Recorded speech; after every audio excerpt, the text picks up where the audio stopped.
Welcome to NSAI, the National Standards Authority of Ireland. Let me do this. First, before I start, when I say the word change, how do you feel?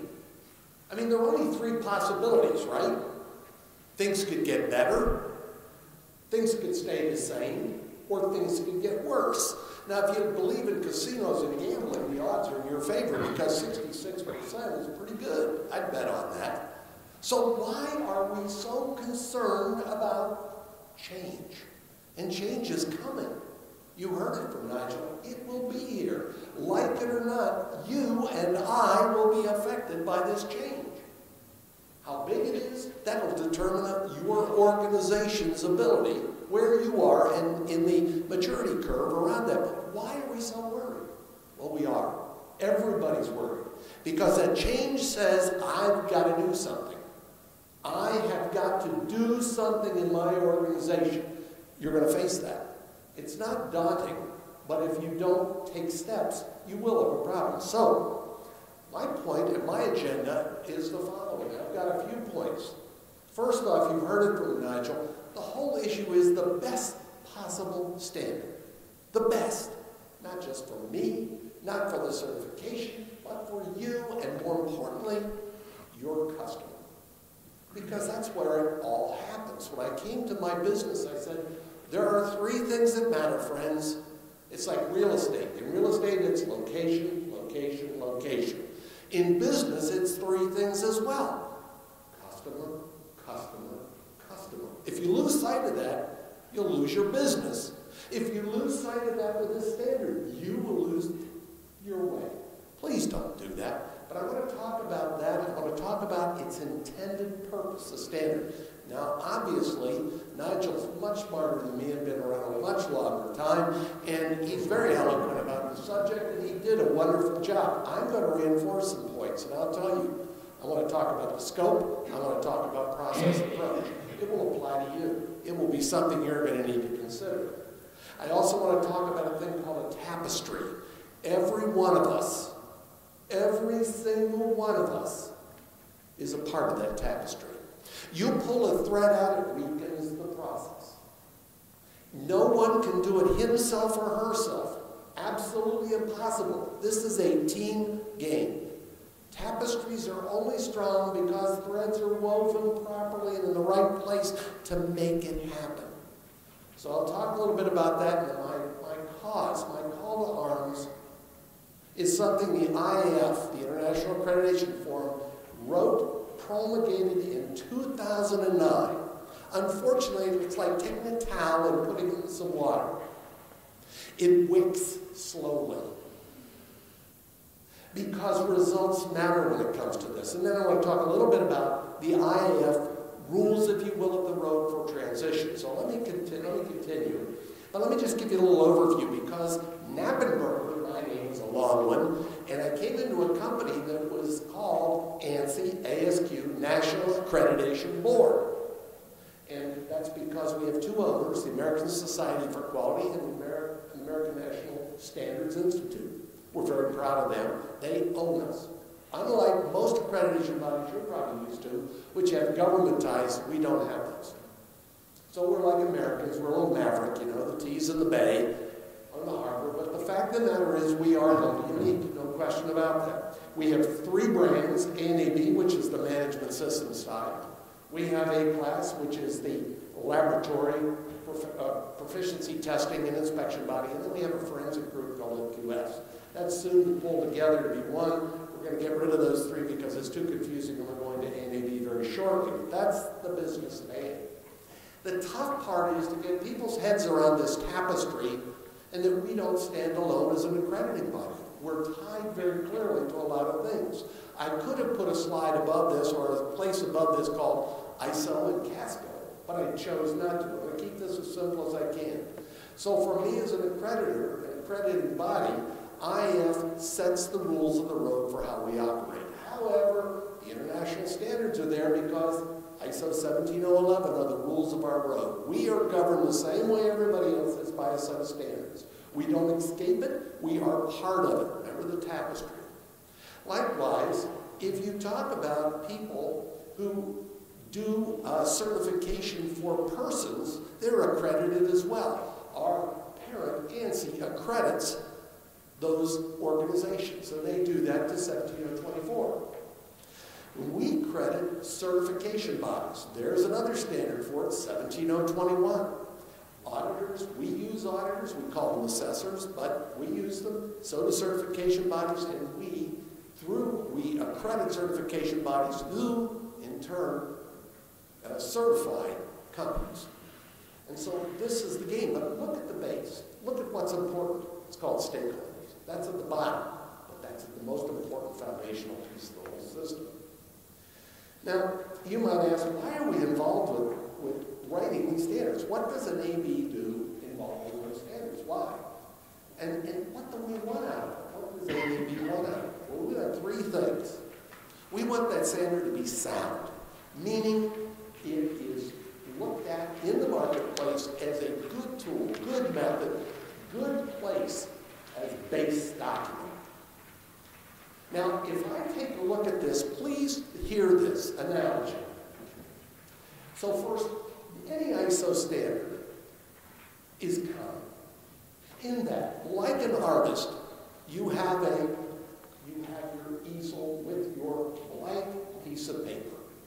The ISO standard provides you every color you may want or need to paint the picture on the easel, on the position you want to paint. But guess what? Every individual uses the same standard, but every individual and every company paints its own portrait. No one can do it for you. If you ask a consultant to do it for you, what are they going to do? They're going to give you some numbers, and in that you paint, based on the numbers, what they tell you.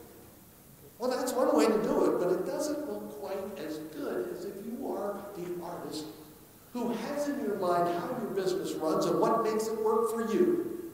Not me or a consultant, but what makes it work for you, and you decide how to paint it. Oh, by the way, we don't like this one today. We may change it a little bit. That's part of the game. But use the tool to benefit yourself. Build based on what you need, not what someone tells you. Build on your business results, not on little color by numbers. That's not the game.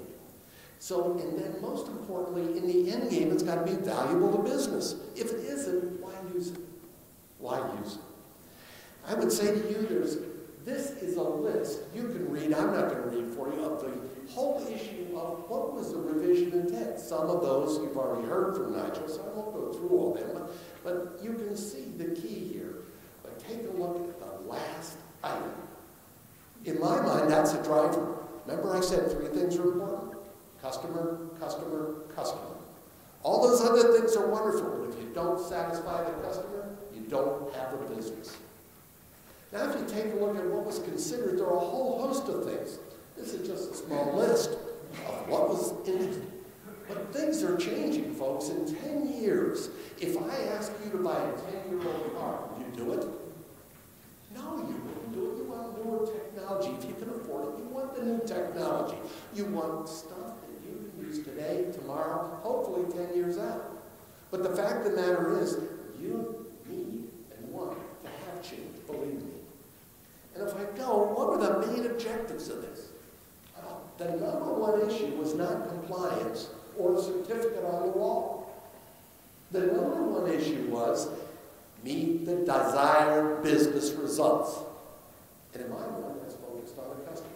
And the customer, if he or she believes in what you do, will pay money to use your service or buy your product. That's the final test, if they believe in you. If they see what you're doing is good. And then that confidence that your goods and services meet their requirements, and that whole issue of customer satisfaction. Now look at the bottom of that slide, and remember that, because I'm going to say it 2 more times. IF expected outcomes. If I take a look at the 2008 standard and currently what's in 2015 of the ISO 9001, those words are the same. They reflect exactly what I just talked about. The 3 things are important. There they are. They're written there. Take a look at your 2008 standard. It's in there. I'll bet you haven't seen it. Most people never read anything before chapter number 4. They don't go to the early stuff. That's a problem. By the way, give you a hint. If you don't do it this year, with this standard, you're in real trouble. Real trouble. If you don't read definitions, and Paul, this is your plug now, in ISO 9000, if you don't read them, your definition of the word and our definition is in the standard, the glossary, you'll miss the boat. And then you wonder why. Well, my word of warning is read all those standards and make sure you read them all. And the annexes to get the total grade. So the fact of the matter is, this is the expected outcome that came out of IAF. Very clearly targeted the same thing that was in the base standard. So why don't we buy that? Why are we still looking at conformance to elements instead of using the conformance to the elements to meet the business results? I can't figure it out for the life of me, but that's what's happening. So if I ask you, what are the quality management system standards that have you read? I would love to ask for a show of hands of how many people have read the current ISO 9000 standard. Can I have a show of hands? Paul, you're not counting. Very good. This is a great group. I knew I came to Ireland for a reason. And it's just not luck that you did this. You're smart. You're smart people. That's exactly what you've got to be pushing further. Read, understand. It's like ready, aim, fire. Most people like to jump right into the standard and go off and do their thing. Big mistake. Ready, aim, fire. If you take a look at the process approach, I will tell you it's in there. Read it, understand it. It's not elementary. It's process.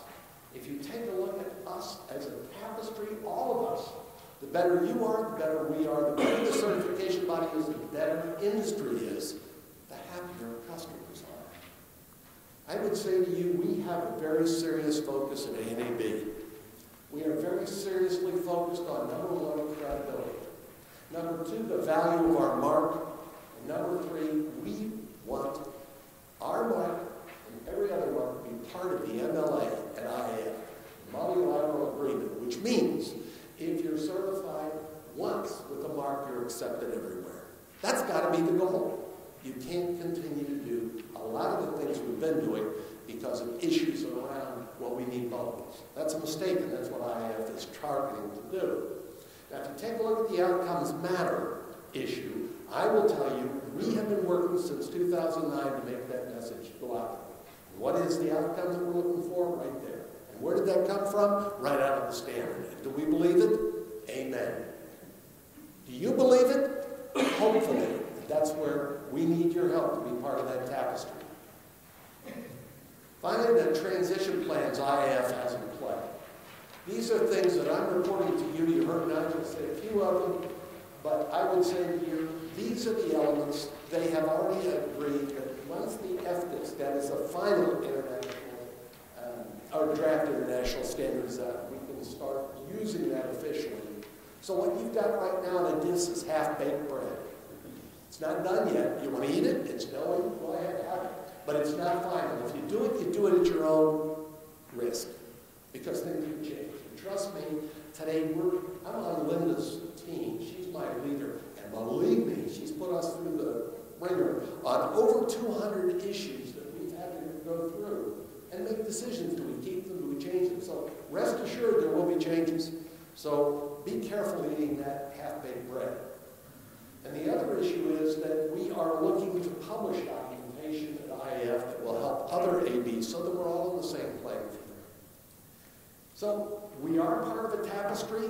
We're looking for confidence and value. Now I'm going to ask you a question. I'm going to give you a little story, a little homily, if you will. You know, I love these things that they try to make a point. You know, there were 2 stone cutters. You may have heard this story. 2 stone cutters sitting there with a big group of stones.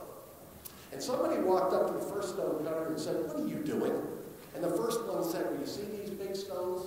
I'm breaking them up and I'm making these little stones." That's good. Went to the second stone cutter and asked, "What are you doing?" He said, "Well, I'm taking these big stones, I'm breaking them up, I'm making these little stones to build that cathedral." Which stone cutter do you think really got the message?